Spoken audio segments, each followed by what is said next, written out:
Hello, everyone, and welcome once again to your Business Accelerated. I am your host, Attorney Shaune B. Arnold. I'm really excited to talk to you today about making changes in your organization and changes in your life. But before we get to all that transformation and make a brand new you, I need to touch on a few housekeeping matters that we do every week. I want to make sure that you are aware I am a California business attorney. That means to the extent that we talk about legal issues on your Business Accelerated, then you can take that at face value if you are living in California. But if you live somewhere else, another state, or even another country, I want you to take what I give you and take it to somebody in your jurisdiction who can let you know whether there are any changes or differences between the law where you live and the law where I live. I also invite you to listen to my other podcast, Legal Biz Cafe. You see, Your Business Accelerated is designed to discuss strategies to help you make more money in your business. Legal Biz Cafe is different. On that show, we discuss the mindset issues that can make you feel fearful as an entrepreneur. We help you to eliminate the negative thinking that makes you give up on yourself and your business. On Legal Biz Cafe, we provide insights and emotional resources to support your entrepreneurial journey. When you listen to Legal Biz Cafe and Your Business Accelerated, I believe you're getting quite a bit of foundation to support you all around. I am really happy to be able to talk to you today about change. You're probably interested in this topic because you want to make a change, right? I mean, every 4 years, that's the political mantra from the far side of the fence. Change, change. We need change. We love change. Some of us, in some ways, in some parts of our lives, and in other parts of our lives, we resist it, even when it is not in our best interest to do so. So, of course, change for the sake of change is not good. But when you do need to make a change, then I encourage you to embrace it. And I'm going to give you a few tips today on how you can actually embrace change, especially when you see it on the horizon and you know that it is unavoidable in your business or even in your personal life. My first suggestion for you is before you implement any change, you should analyze whether this particular change is what you really want. Are you willing to jump through hoops to get it? Someone recently offered me a contract, and in order to get it, I needed to jump through a number of hoops that I just wasn't willing to jump through. It occurred to me that was my answer to the offer of the contract. It just didn't mean enough to me to make the changes that I needed to make in order to get that contract. I invite you to really take a look inward. Spend some quiet time meditating on the change you want to make. Decide in a peaceful moment whether this is really the change that you want to make. Make sure that it's a strategic change, because that's really the only kind of change that's going to be good for you. Otherwise, it's just drama, and you don't need that. You're very busy, right? So how do you know that the change is good? Well, you want to make sure that the change is ecological. I'm speaker trainer, certified in neurolinguistic programming. In NLP, we talk about making sure that any change that we affect in the world is ecological. That means the change is good for you in making the change, and that it's good for your people, your organization, and your clients. If you answer yes to all of those categories, is yes, that the change is good for you, your people, your organization, and your clients, make the change. The next question I want you to consider is, does it give you the edge in your business or even in your personal life? If you look around at your competition, what are they doing? Would this change put you out in front? I'm a real believer in adopting technology early and looking at some apps and games that I can put on my website so that people can return to the website to play the game. That's something that I don't see on my competitors' websites. What do you see your competitors doing? Will this change you are implementing actually put you out in front of them, or will it put you behind them? if it will put you behind them, will it be just for a short time? And will the change then allow you to rocket yourself to superstar them in your industry? Take a look and see. Don't be afraid to be an early adapter of these new technologies like AI. I use AI daily.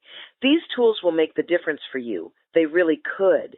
So what happens if you want to make a change, but you have a going concern and you are not really sure how to implement it because you don't want to create chaos in your business? Well, my suggestion would be that if what you're doing is a systematic change, like a software system or hardware changes, then I would look to the sales rep that sold you that new system. They are trained to implement the system and will help you make that change from the old system to the new system. That service should be part of your purchase and or service contract with them. Make sure that they help you. They are trained to do so. If the sales rep is not able to assist you, then I would suggest getting a consultant that can help you with the implementation. If the system changes involve beta testing and systematic rollouts of the new system, make sure that everything is working in the way that you planned for it to work, and you don't wind up crashing both of your systems and putting yourself out of business. It's very important that you roll the new changes out slowly and logically.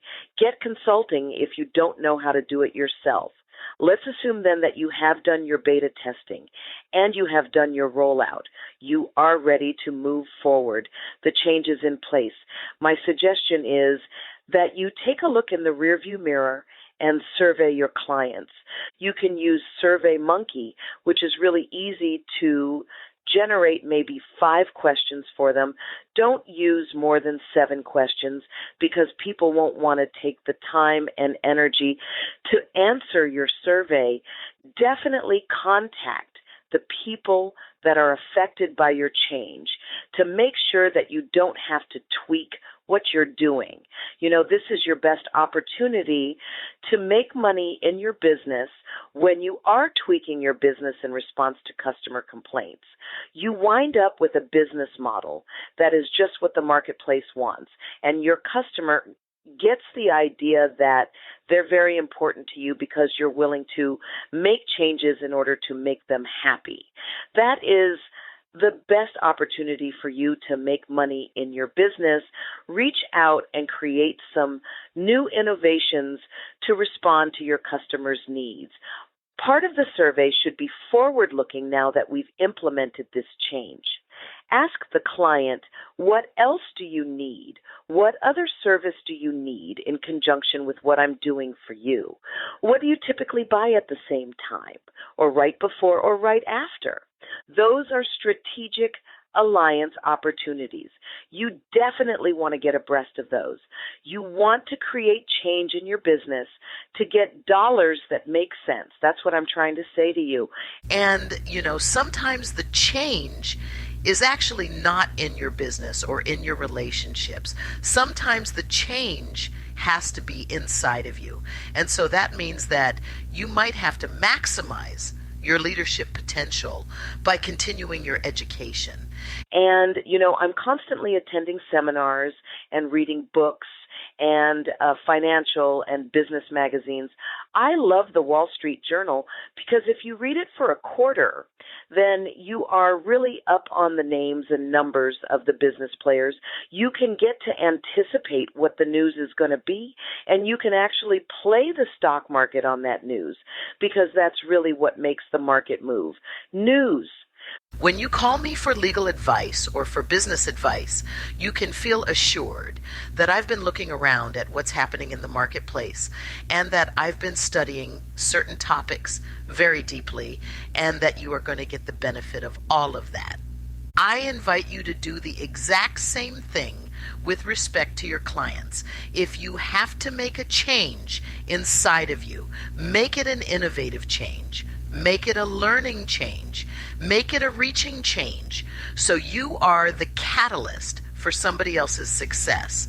When you can do that, then you've assured your place in the marketplace. So You have to deal with your fear of change in order to really do these things that I'm talking to you about this evening. Fear is truly a four-letter word, is it not? You know, the president of Procter & Gamble said that a difficult decision is not a difficult decision because we don't know what to do. He said a difficult decision is a difficult decision because we do know what to do. But so often, so many of us lost the courage of our conviction. And that's really what it comes up to is courage, courage in the face of fear. Maya Angelou says that courage is the most important of all the virtues because without courage, none of the other virtues matter. All of this comes down to doing what you have the will to do, right? You can have all the knowledge in the world, but if you don't want to apply that knowledge, it's just not going to happen. So ask yourself why you're afraid. Ask yourself what's missing besides the will to make it happen. Ask yourself how you can maximize your passion to ensure that your change gets made. See, in a battle between two ideas, the idea that wins is the one with the most fearless heretic behind it. You have to be that fearless heretic right now. Does that mean that you don't feel fear? No, that means that you can get past the fear.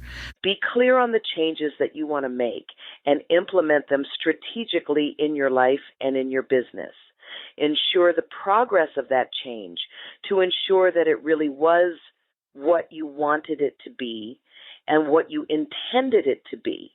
Once you put these new systems in place, then take your tribe right along with you.